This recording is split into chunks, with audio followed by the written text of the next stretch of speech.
우리 하나님 말씀 보겠습니다. 하나님 말씀은 요한계시록 19장 11절에서 16절까지 말씀입니다. 요한계시록 19장 11절에서 16절까지 우리 세번역 성경으로 다 함께 봉독하겠습니다. 나는 또 하늘이 열려 있는 것을 보았습니다. 거기에 흰말이 있었는데 신실하신 분, 참되신 분이라는 이름을 가지신 분이 그 위에 타고 계셨습니다.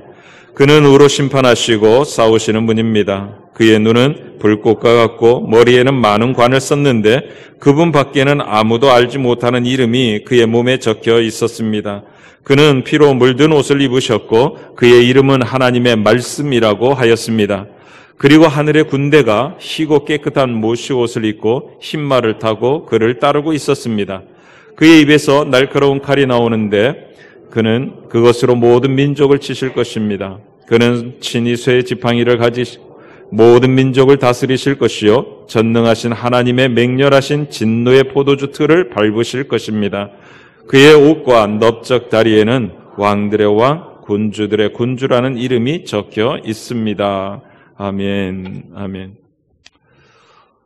오늘은 요한계시록 19장 11절에서부터 시작해서 20장 15절까지 말씀을 중심으로 해서 예수 그리스도를 통해서 행하게 될 최후의 심판에 대해서 살펴보려고 합니다. 이 마지막 심판으로 이 세상 역사의 장막은 닫히고 주님께서 새롭게 하신 새 하늘과 새 땅이 펼쳐지게 될 것입니다. 이 세상을 심판하시는 이 마지막 심판은요, 심판을 행하실 주님께서 등장하시는 것으로 본격적으로 시작됩니다. 우리가 읽었던 요한계시록 19장 11절에서 16절까지 말씀이 이 심판을 행하시기 위해서 오시는 주님의 모습을 묘사하고 있답니다. 11절 그리고 16절 말씀을 보면요, 주님은 흰 말을 타고 희고 깨끗한 모시옷, 우리가 세마포라고 하죠. 그 세마포 옷을 입었고 그 옷과 넓적다리 부분에는 왕들의 왕, 군주들의 군주라고 하는 이름이 새겨져 있습니다. 그리고 12절에 따르면 불꽃 같은 눈을 하신 모습에 머리에 많은 면류관을 쓰고 계시고 그분의 몸에는 그분밖에는 알지 못하는 이름이 새겨져 있다 이야기합니다. 그리고 13절에서 우리가 보았듯이 주님이 입으신 그 흰 모시 옷은 피로 물들어 있다고 합니다. 그렇게 피로 물드는 이유를 15절에서 밝히고 있는데 주님께서 매우 예리한 칼과 새 지팡이로 만국을 마치 진노의 포도주 틀을 짓밟듯이 심판하실 것이기 때문이라고 말씀합니다. 이처럼 주님께서 이 땅을 심판하기 위해서 백마를 타고 오시는 모습을 지금 사도 요한이 환상 속에 보는 것입니다. 요한이 살던 로마 시대에는요, 백마를 타는 것은 전쟁에서 이기고 개선하는 개선 장군들의 몫이었습니다. 큰 전쟁에서 승리하고 돌아오는 개선 장군들이 로마로 입성할 때에 백마를 타고 들어왔습니다. 마치 지금 예수님의 모습이 그러함을 우리에게 보여주는 것이죠. 그분이 바로 예수님이라는 사실을 분명히 해주기 위해서 우리가 읽은 이 요한계시록 말씀에 흰말을 타신 분의 이름을 여러 번 밝히고 있습니다. 우선 11절을 보십시오. 11절에 나는 또 하늘이 열려 있는 것을 보았습니다. 거기에 흰말이 있었는데 신실하신 분, 참되신 분이라는 이름을 가지신 분이 그 위에 타고 계셨습니다. 그는 의로 심판하시고 싸우시는 분입니다. 아멘. 여기 보면 신실하신 분, 참되신 분이라는 이름을 가지신 분이라고 흰말을 타신 분이 누구인지를 밝히고 있습니다. 여러분, 우리 예수님은 언제나 신실하고 참되셨습니다. 그분이 우리에게 선포하고 약속하신 말씀이 그러합니다. 그 신실하고 참된 언약의 말씀 때문에 우리는 예수 그리스도를 믿고 하나님의 자녀가 되었고 천국의 소망을 얻게 되었습니다. 그 신실하고 참된 약속을 가지고 주님께서는 이 세상을 공의로 심판하게 되실 것입니다. 그리고 13절 말씀에는 하나님의 말씀으로 소개합니다. 그는 피로 물든 옷을 입으셨고 그의 이름은 하나님의 말씀이라고 하였습니다. 하나님의 말씀. 여러분, 말씀이신 예수님께서 하나님의 말씀으로 세상을 심판하실 것입니다. 얼마나 예리하고 얼마나 정확하게 세상의 죄를 드러내고 부끄러움을 드러내실지 마치 진노의 포도주 틀을 밟는 것과 같이 하신다고 이야기합니다. 마지막 때에 우리 주님께서 세상에 대하여 그리하시겠다 말씀하십니다. 그리고 16절 말씀에는 왕들의 왕, 군주들의 군주라고 밝히고 있습니다. 우리 예수님께서 이 세상을 마지막 날에 심판하심을 통해서 주님께서 친히 자신이 만왕의 왕이요 만주의 주가 되심을 드러내실 거라는 말씀입니다. 그렇게 기나긴 영적 전쟁을 끝내버리시는 것입니다. 그러한 심판주로 오시는 주님께서 그 전쟁터로 공중의 새들을 초대하는 모습을 보여줍니다. 그게 17절, 18절 말씀이거든요. 우리 같이 한번 읽어보시죠. 함께 보겠습니다. 나는 또 해에 한 천사가 서 있는 것을 보았습니다. 그는 공중에 나는 모든 새들에게 큰 소리로 외치기를 하나님의 큰 잔치에 모여라. 왕들의 살과 장군들의 살과 힘센 자들의 살과 말들과 그 위에 탄 자들의 살과 모든 자유인이나 종이나 작은 자나 큰 자의 살을 먹어라 하였습니다. 아멘.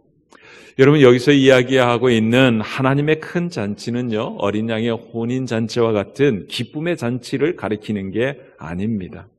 하나님을 대적하는 자들이 이 마지막 전쟁에서 얼마나 비참한 패배를 당할 것인지를 보여주는 하나님의 풍자입니다. 여러분, 전쟁이 끝난 전쟁터의 모습 상상해 보십시오. 승리를 거둔 쪽이나 패배한 쪽이나 할 것 없이 수많은 군인들의 죽음들이 나뉜 겁니다.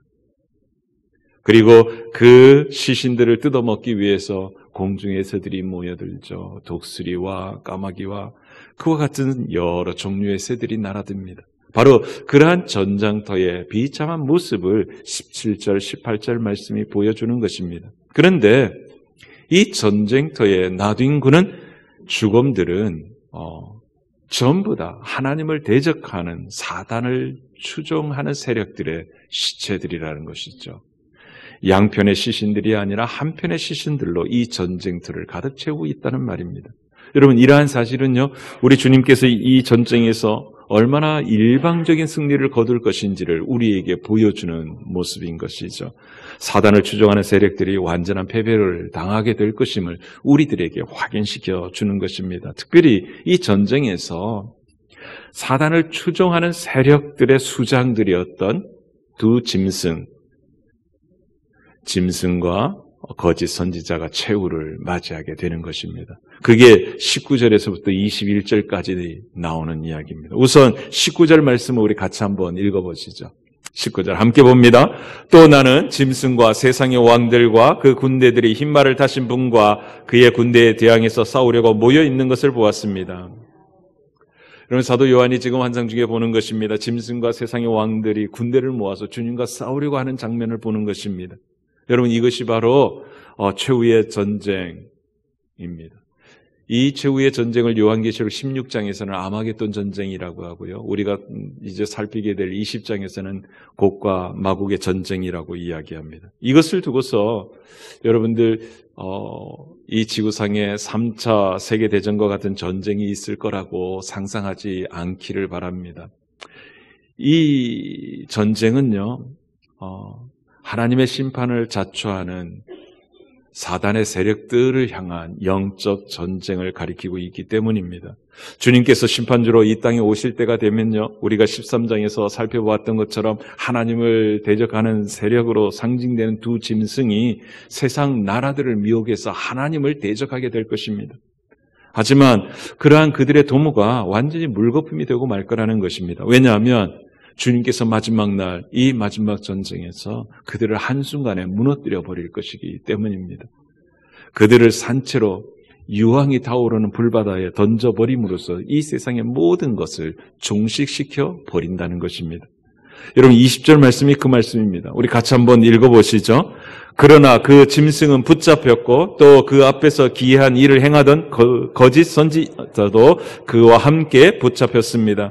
그는 짐승의 표를 받은 자들과 그 짐승 우상에게 절하는 자들을 이러한 기이한 일로 미혹시킨 자입니다. 그 둘은 산채로 유황이 타오르는 불바다로 던져졌습니다. 아멘, 아멘. 여러분 이렇게 해서 하나님을 대적하고 그리스도의 복음을 거부하던 사단의 추종자로 살았던 모든 세력들, 모든 사람들, 특별히 거짓 예언자들이 우리 주님의 심판을 받아서 지옥불에 던져지게 될 거라는 사실입니다. 그렇게 한 후에 하나님의 심판은 이제 사단을 향합니다. 그 이야기가 요한계시록 20장 1절에서부터 10절까지 이야기입니다. 이 요한계시록 20장 1절에서부터 10절까지를 흔히 천년왕국 이야기라 이렇게 부르는데, 이 천년왕국이라고 부르는 이 말씀을 해석하는 견해들이 참 다양해서 혼선을 불러일으키기도 합니다. 이런 거죠. 역사적 전천년설, 후천년설, 무천년설, 이런 이야기들, 여러 이야기들이 있습니다. 그런데 지금 우리가 신학을 공부하는 시간이 아니기 때문에 그 다양한 견해들을 여러분들에게 소개하지는 않겠습니다. 하지만 분명한 것은 요한계시록 20장 1절에서부터 10절까지 말씀을 통해서 하나님을 대적하는 세력의 배후이자 본체였던 사단도 하나님의 마지막 심판을 피할 수 없다는 사실입니다. 한번 보시죠. 사도 요한이 이제 환상을 다시 봅니다. 하늘에서 아비소스가 뭐였죠? 무저갱이죠. 끝이 없는 꿀. 그 아비소스의 열쇠와 큰 사슬을 가진 천사가 내려와서 용을 붙잡습니다. 그리고 결박합니다. 이 천사가 결박한 이 용의 정체를 요한계시록 20장 2절이 밝히고 있거든요. 우리 같이 한번 읽어보시죠. 그는 그 영 곧 악마요 사탄인 그 옛뱀을 붙잡아 결박하여. 아멘. 그 용이 뭐라고 이야기합니까? 악마이고 사단인 옛뱀이라고 이야기합니다. 여러분, 이 사단을 두고 옛뱀이라고 하는 것은 아담을 타락시킨 장본인이 결국 사단이었음을 우리에게 밝혀주는 것입니다. 바로 이러한 사단을 결박해서 아비소스에 던져놓고 봉인해가지고 1000년 동안 가두게 되는 것입니다. 그 이야기가 3절이죠. 같이 한번 보겠습니다. 아비소스에 던지고 닫은 다음에 그 위에 봉인하여 1000년 동안 가두어 두고 1000년이 끝날 때까지는 민족들을 미혹하지 못하게 하였습니다. 사단은 그 뒤에 잠시 동안 풀려나오게 되어 있습니다. 아멘. 여러분, 무슨 이야기인지 이해가 되실 거예요. 그런데 궁금한 게 있죠. 이 사단을 무정형 아비소스에 가두는 때가 언제일까요? 언제 이 사단이 아비소스에 가두어지는 것일까요? 여러분, 그때는요, 예수님께서 십자가에서 못 박혀 죽으심으로써 구원의 속량을 이루실 때입니다. 이때 예수님께서 십자가에 달려 죽으심으로써 사단이 세상을 지배할 수 있었던 그 모든 권세를 박탈해 버리셨습니다.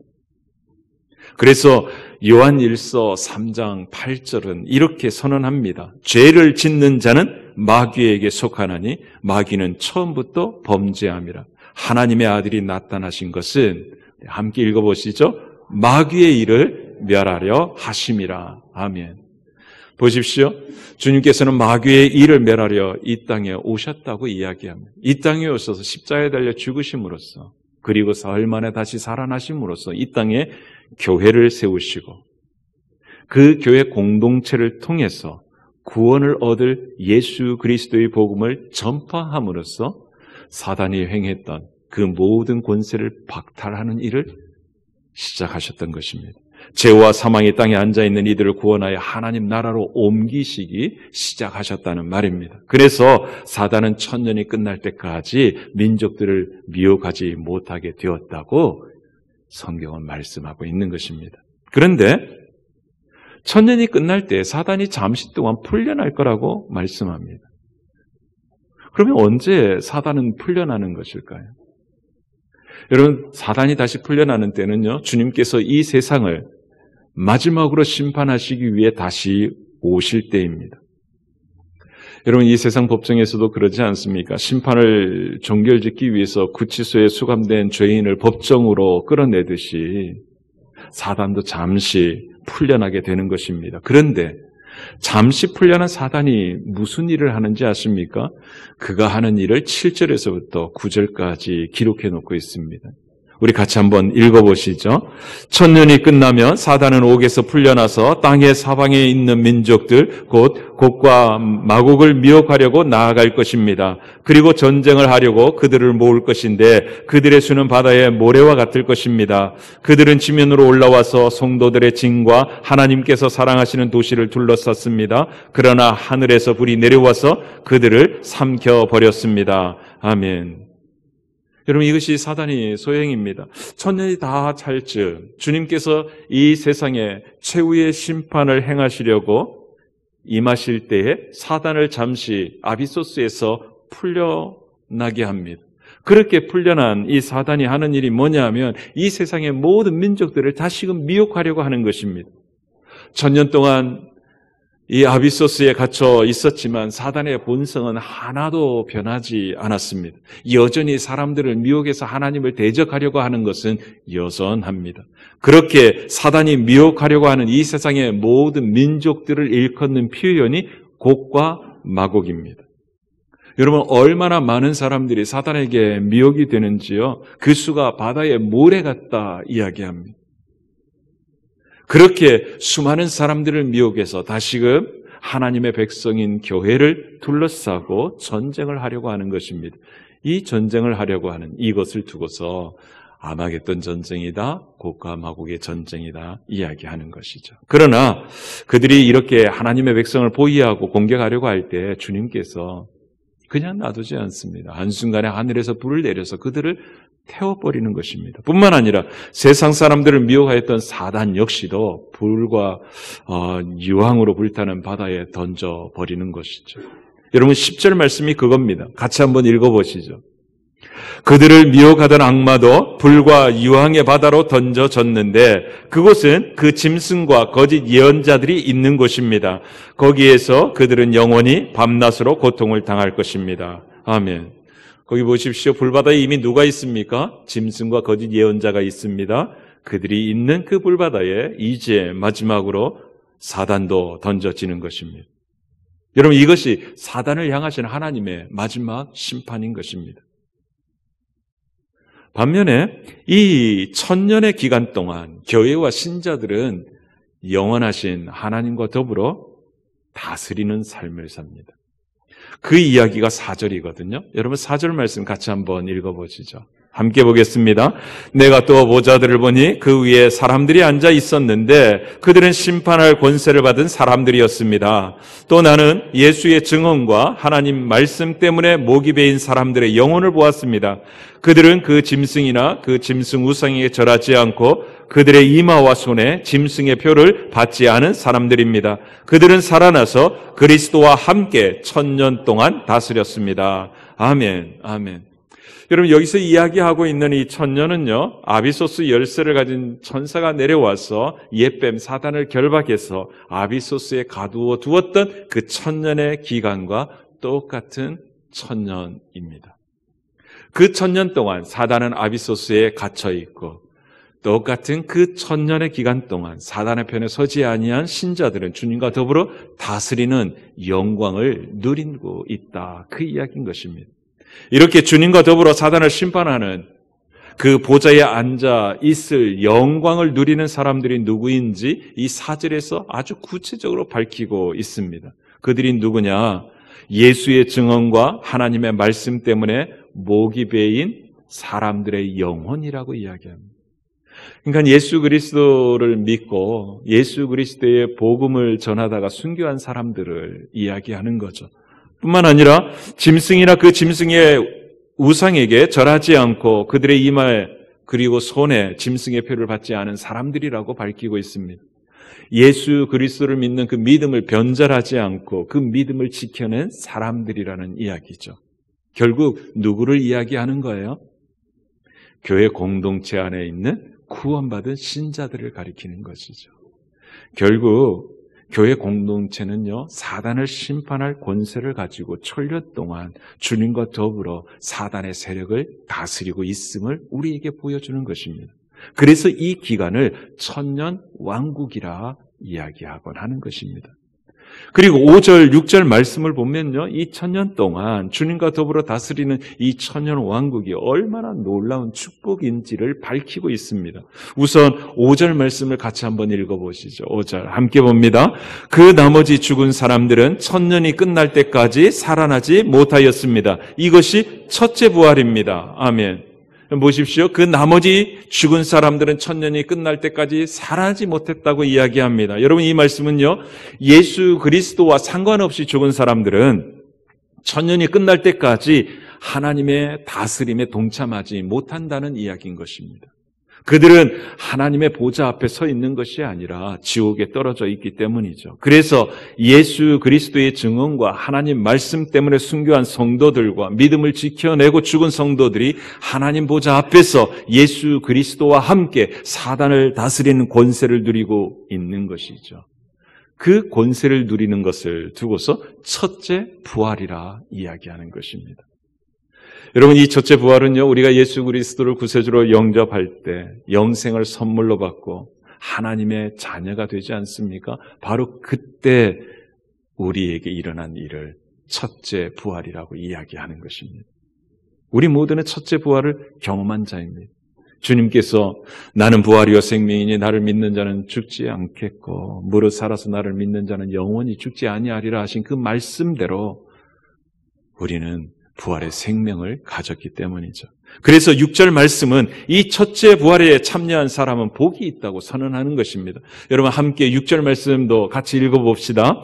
이 첫째 부활에 참여하는 사람은 복이 있고 거룩합니다. 이 사람들에게는 둘째 사망이 아무런 세력도 부리지 못합니다. 이 사람들은 하나님과 그리스도의 제사장이 되어서 천년 동안 그와 함께 다스릴 것입니다. 아멘, 아멘.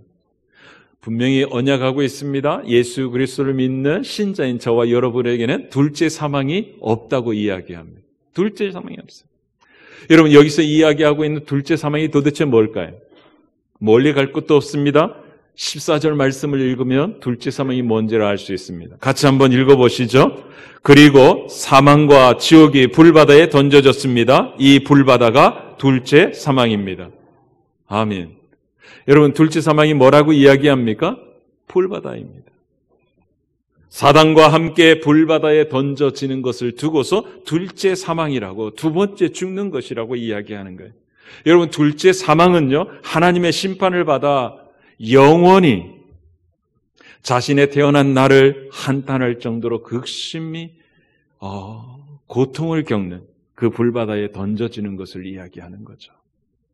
그러나 첫째 부활에 참여한 사람들은요, 주님과 더불어 영원토록 살게 될 것입니다. 왜냐하면 부활의 생명을 갖고 있기 때문이죠. 그러니 둘째 사망이 없습니다. 그래서 성경은 이 첫째 부활에 참여한 사람들은 복이 있다고 선언하는 것입니다.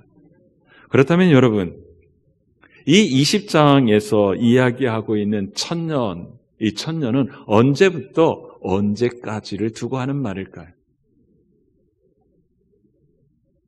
여러분, 요한계시록에서 우리가 늘 염두에 두며 생각했던 것 하나가 있죠. 그것은 나오는 숫자는 액면 그대로의 숫자가 아니고 상징적 수라는 사실이죠. 이것도 마찬가지입니다. 그러니까 여기서 이야기하는 이 천년은요, 주님께서 우리를 구원하기 위해서 십자가 속량을 이루시기 위해서 육신을 입고 이 땅에 오시는 그 성탄 때로부터 시작해가지고 이 세상을 최후로 심판하기 위하여 다시 오실 그때까지를 두고 일컫는 표현입니다. 그 기간이 천년이죠. 이 천년 동안 교회와 성도들이 주님과 더불어 사단의 세력을 다스리는 권세를 행하기 때문에 이 천년을 두고서 천년 왕국이다, 이렇게 이야기하는 것입니다. 그러니까 천년 혹은 천년 왕국은요, 교회 시대를 가리키는 것임을 알 수 있습니다. 지금 우리가 그 천년 왕국의 시대에 있는 것입니다. 누가복음 10장 말씀을 보면요, 주님과 더불어 다스리는 이 권세를 행하는 것이 얼마나 대단한 것인지를 실감할 수 있습니다. 주님께서 제자들 70명을 둘씩 짝을 지어서 전도하러 보냈습니다. 그들이 전도 활동을 마치고 돌아와서 주님께 보고하는 일성이 뭐냐 하면 주여, 주의 이름이면 귀신들도 우리에게 항복하더이다 였습니다. 여러분, 그때 주님께서 그들에게 들려주신 말씀이 누가복음 10장 18절 19절 말씀인데, 이 말씀은 우리 같이 한 번만 읽어보시죠. 함께 보겠습니다. 예수께서 그들에게 말씀하셨다. 사단이 하늘에서 번갯불처럼 떨어지는 것을 내가 보았다. 보아라, 내가 너희에게 뱀과 정갈을 밟고 원수의 모든 세력을 누를 권세를 주었으니 아무것도 너희를 해하지 못할 것이다. 아멘. 여러분, 이것이 주님과 더불어 다스리는 다스림의 실체입니다. 주님께서 다시 오시는 그날까지 이 땅에 세워진 모든 교회와 모든 신자들은 사단의 세력을 향하여 이와 같은 권세를 향하며 예수 그리스도의 복음을 편만히 전파하게 되는 것입니다. 이와 같이 이 1000년의 기간 동안 사단은 묶임을 당한 채 지내다가 하나님이 작정하신 그 1000년의 기간이 다 찼을 때 하나님의 심판을 위해서 잠시 풀려나게 될 것입니다. 그 1000년의 기간 동안에도 하수인들을 부추겨서요, 사단의 세상을 미혹하려고 했습니다. 그렇게 애쓰던 이 사단이 아비소스에 풀려나자마자 이 세상의 모든 민족들을 다시금 미혹하여 충돌하며 하나님을 대적하려고 합니다. 최후의 발악을 하는 것이죠. 그때에 하나님께서 그들을 멸하시는 거예요. 이것을 두고서 최후의 심판이다, 아마겟돈 전쟁이다, 곡과 마곡의 전쟁이다 이야기하는 것입니다. 이때에 그들의 모든 시도는 한순간에 무너지고 마는 것입니다. 20장 10절 말씀처럼 불과 유황의 바다로 던져져서 거기서 영원히 밤낮으로 고통을 당하게 될 것입니다. 이것이 사단의 최후입니다. 그런데 여러분, 여기서 우리가 기억해야 할 것은 주님이 행하시는 마지막 심판은 이거로 끝나는 게 아니더라 하는 사실입니다. 하나가 더 남아있다 하는 거예요. 그 심판이 무엇인지 요한계시록 20장 11절에서 15절까지가 우리에게 보여주고 있습니다. 11절 말씀에 따르면요, 하나님께서 정하신 심판의 날이 되면 이 세상은 온데간디 없이 사라져 버리고 크고 흰 하나님의 보좌가 보이고 그 보좌에 앉으신 하나님의 모습을 보게 될 거라고 말씀합니다. 여러분, 11절 말씀 우리 같이 한번 읽어보시죠. 함께 봅니다. 나는 크고 흰 보좌와 거기에 앉으신 분을 보았습니다. 땅과 하늘이 그 앞에서 사라지고 그 자리마저. 아멘. 여러분, 하나님의 이 마지막 심판의 보좌가 펼쳐지면요, 영원할 것 같았던 이 땅과 이 하늘이 사라져서 흔적조차 찾을 수 없게 되고 만다는 것입니다. 그리고 그 크고 흰 보좌에 이 세상 모든 일을 심판하시는 하나님의 모습 보게 될 거라는 거예요. 누가 그 장면을 보는가? 이 땅에 태어나 살았던 모든 사람들이라고 이야기합니다.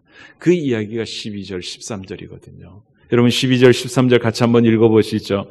나는 또 죽은 사람들이 큰 자나 작은 자나 할 것 없이 다 그 보좌 앞에 서 있는 것을 보았습니다. 그리고 책들을 펴놓고 또 다른 책 하나를 펴놓았는데 그것은 생명의 책이었습니다. 죽은 사람들은 그 책에 기록되어 있는 대로 자기들의 행위대로 심판을 받았습니다. 바다가 그 속에 있는 죽은 사람들을 내놓고 사망과 지옥도 그 속에 있는 죽은 사람들을 내놓았습니다. 그들은 각각 자기들의 행위대로 심판을 받았습니다. 아멘, 아멘. 여러분, 이 말씀 보십시오. 심판의 날이 되면 우리가 지금 보고 있는 이 땅과 하늘이 온데간데 없이 사라진 것처럼 보입니다. 그리고 하나님의 보좌가 보이고 그 보좌에 앉으신 하나님의 모습을 보게 될 것입니다. 그런데 그 하나님의 보좌 앞에 많은 사람들이 서 있는데 누가 서 있는가? 이 땅에 태어났던 모든 사람들이 다 서 있다 하는 것입니다. 예외가 없습니다. 그날까지 살아있는 사람도 서 있고 그때까지 이 땅에 태어나 살다가 죽은 모든 사람들이 다 서 있습니다.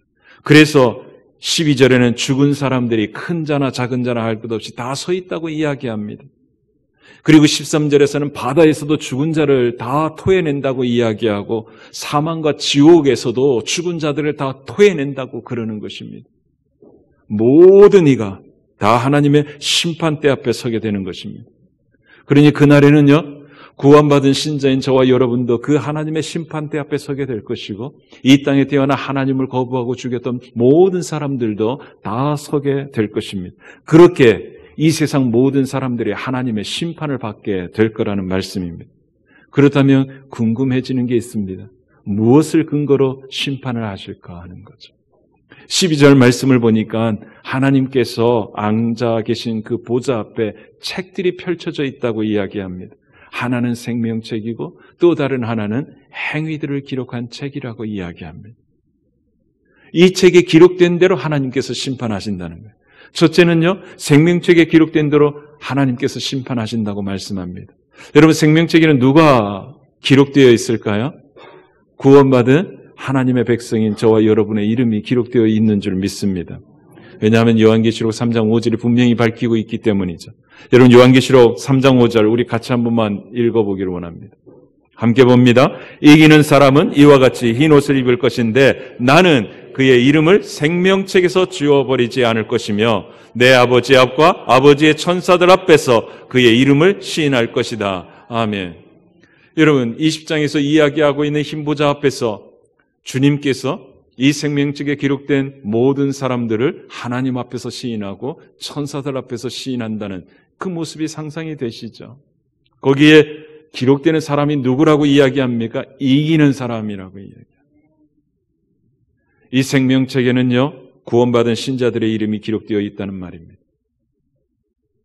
이 생명책에 그 이름이 기록되어 있지 않은 자는 어찌 될까요?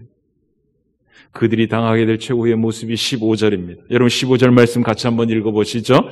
이 생명책에 기록되어 있지 않은 사람은 누구나 다 이 불바다에 던져졌습니다. 아멘. 생명책에 그 이름이 기록되지 않은 사람은 다 둘째 사망에 처해진다는 것입니다. 그 불바다에서 영원토록 이루 말할 수 없는 고통을 겪으며 지내게 될 거라는 이야기죠. 그리고 심판의 두 번째 기준은 행위를 기록한 책들이라고 밝히고 있습니다. 여러분, 12절 말씀과 13절 말씀이 반복적으로 강조하고 있는 게 있습니다. 12절에 보면 그 책에 기록되어 있는 대로 자기들의 행위대로 심판을 받았다고 기록합니다. 13절에서도 각각 자기들의 행위대로 심판을 받았다고 이야기합니다. 그러니 여러분, 생명책에 자신의 이름이 기록되어 있지 않은 사람은 이 두 번째 행위를 기록한 책들이 매우 두려울 거예요. 왜냐하면 하나님을 거역하며 살았던 자신의 모든 행위가 낱낱이 기록되어 있기 때문입니다. 그런데 더 무서운 것은 뭐냐 하면 그러한 자신의 행동을 변호해 줄 사람이 아무도 없다는 거예요. 생명책에 그 이름이 기록된 자들에게는 주님께서 변호인이 되어서 하나님 앞과 천사들 앞에서 그를 시인한다 그랬잖아요. 그런데 이들은 주님이 그런 시인함이 없다 하는 것입니다. 혼자의 힘으로 하나님 앞에서 자기가 내뱉었던 무익한 말과 자신이 취했던 모든 행동에 대해서 심판을 받게 되라는 거예요. 그러니까 그들은 하나님께서 읽어가시는 그 행위에 기록된 책, 그 기소장을 들으면서 침묵할 수밖에 없는 거예요. 왜냐하면 반박의 여지가 없기 때문이죠. 아무것도 숨길 수 없기 때문입니다. 그가 살아왔던 삶이 고스란히 낱낱이 드러날 것이기 때문입니다. 하나님을 거역했던 행위들이 기록된 그 책들을 통해서 다 드러나게 될 것이라는 거예요.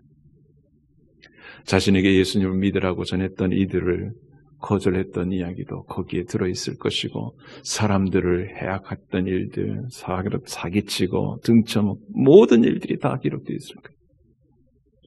그래서 그들은 지옥에 던져져서 아무런 대꾸도 하지 못하는 것입니다. 그렇게 영원토록 그 불바다에서 영원한 고통을 겪게 될 것입니다. 반면에 생명책에 그 이름이 기록된 사람들에게는 이 행위의 책의 내용이 기대가 될 것입니다. 왜냐하면 아무도 기억해 주지 않을 것이라고 했던 그 행위들을 하나님께서 일일이 기억하시고 고스란히 들춰 주실 것이기 때문이죠. 여러분, 요한계시록 22장 12절 말씀 우리 같이 한 번만 읽어보실래요? 함께 보겠습니다. 보라, 내가 속히 오리니 내가 줄 상이 내게 있어 각 사람에게 그가 행한 대로 갚아주리라. 아멘. 그가 행한 대로 갚아주신다고 이야기합니다. 우리들이 행했던 모든 일들이 하나님의 보좌 앞에 있는 책에 고스란히 기록되어 있다는 것입니다. 결국 이 말씀은요, 우리가 구원받은 이후에 어떠한 삶을 살았는지 그날에 하나님의 심판대 앞에서 고스란히 다 드러나게 될 거라는 말씀입니다. 그러니까 사랑하는 성도 여러분, 우리가 구원받은 이후에 여전히 불의를 행하는 자가 되어서는 절대로 안 될 것입니다. 왜냐하면 우리가 회개하여 돌이키지 않은 그 모든 불의함이 다 그날에 드러날 것이기 때문이죠. 그러면 그날의 상이 아니라 호된 책망을 받게 될 것이기 때문입니다. 요한계시록 22장 7절 말씀은 우리에게 분명히 그 기준을 이야기해 주고 있습니다. 보라, 내가 속히 오리니 이 두루마리의 예언의 말씀을 지키는 자는 복이 있으리라. 무엇대로 사는 삶이 복이 있다고 이야기합니까? 하나님의 말씀대로입니다. 하나님 말씀대로 지키며 사는 자가 주님께서 오시는 그날 복이 있는 자가 된다는 거예요. 왜 그럽니까? 그가 행한 대로 갚아 주실 것이기 때문입니다. 그래서 성경은 성경대로 성경을 기준 삼고 살아가는 신자의 삶이 복이 있다고 이야기하는 것입니다. 내 마음대로 내 속에는 옳은 대로 사는 것이 아니라 하나님 뜻대로 사는 것이 그래서 중요하다고 말씀드리는 것입니다. 그러니 사랑하는 성도 여러분, 주님께서 이 땅에 심판주로 오셔서 이 세상을 심판하실 때 우리 모두 기쁨으로 주를 맞이할 수 있기를 주의 이름으로 축복합니다. 첫째는 이것 때문에 행복해졌으면 좋겠습니다. 여러분의 이름이 생명책에 기록되어 있다는 사실 때문에 기쁨으로 주님을 맞이하게 되기를 주의 이름으로 축복합니다. 두 번째는 하나님의 말씀대로 살아간 여러분의 삶의 흔적들이 행위죄에 가득 기록되어서 주님께로부터 상 받을 것을 고대하는 주인공이 되었기에 주님을 기쁨으로 맞이하게 되기를 주의 이름으로 축복합니다. 마지막으로는요, 심판하시는 하나님을 확실히 믿고 살면서 심판의 날을 제대로 준비하는 그 지혜로운 삶의 모습을 가지고 우리의 자녀들에게, 다음 세대들에게 이 신앙을 계승시키는 자로 주님 앞에 서는 그날까지 살아가시기를 주의 이름으로 축복합니다. 기도하겠습니다.